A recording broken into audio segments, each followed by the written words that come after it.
अस्सलाम वालेकुम संगत कहिड़ा हाल आहिनि? ठीकु आहियो? वीडियो ठाहिण जो हिकिड़ो ई मक़सदु आहे त आऊं आहियां लकी जमाली, हीअ आहे बोलू भाई ऐं हीअ भाई सना आहे। ठीकु आहे, वीडियो ठाहिण जो हिकिड़ो ई मक़सदु आहे जो फेसबुक तां इलाही माण्हू अर्निंग कनि पिया, ऑनलाइन पैसा कमाइनि पिया फेसबुक तां। फेसबुक पाण उन्हनि खे पैसा ॾिए थो ताकी मां वीडियोस ठाहियो, फोटो अपलोड करियो, रील अपलोड करियो, टेक्स्ट अपलोड करियो, सभिनि तां तव्हांखे अर्निंग थींदी आहे। इवन असां बि पैसा कमायूं पिया। ठीकु आहे, त पैसा कीअं था कमाइजनि ऐं तव्हांखे मोनेटाइज़ेशन फेसबुक तां कीअं मिलंदो, इहो सभु सॼो प्रोसेस तव्हांखे सनावाला भाई गाइड कंदो। सनावाला भाई यूट्यूब ते बि आईडी आहे, फेसबुक ते बि पेज आहे, तव्हां उनखे फॉलो कयो। सिर्फ़ु हिकिड़े अगरि फॉलो कयो तव्हांखे प्रॉपर डिटेल तव्हांखे मिलंदी। जेकी भाई रिसर्च 3 खां 4 साल में कई आहे उहो तव्हांखे सिर्फ़ु हिकिड़ी वीडियो में गाइड कंदो ऐं तव्हांखे पैसा कीअं कमाइणा आहिनि उहो तव्हांखे फ्री में गाइड कंदो इंशाल्लाह।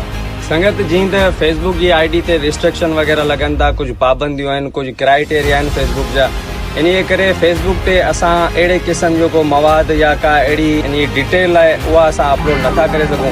इन करे आउं मैंशन करियां थो मुंहिंजे फर्स्ट कमेंट में, हिन वीडियो जे फर्स्ट कमेंट में जेका यूट्यूब जी लिंक आहे उन ते वञी तव्हां सब्सक्राइब करियो।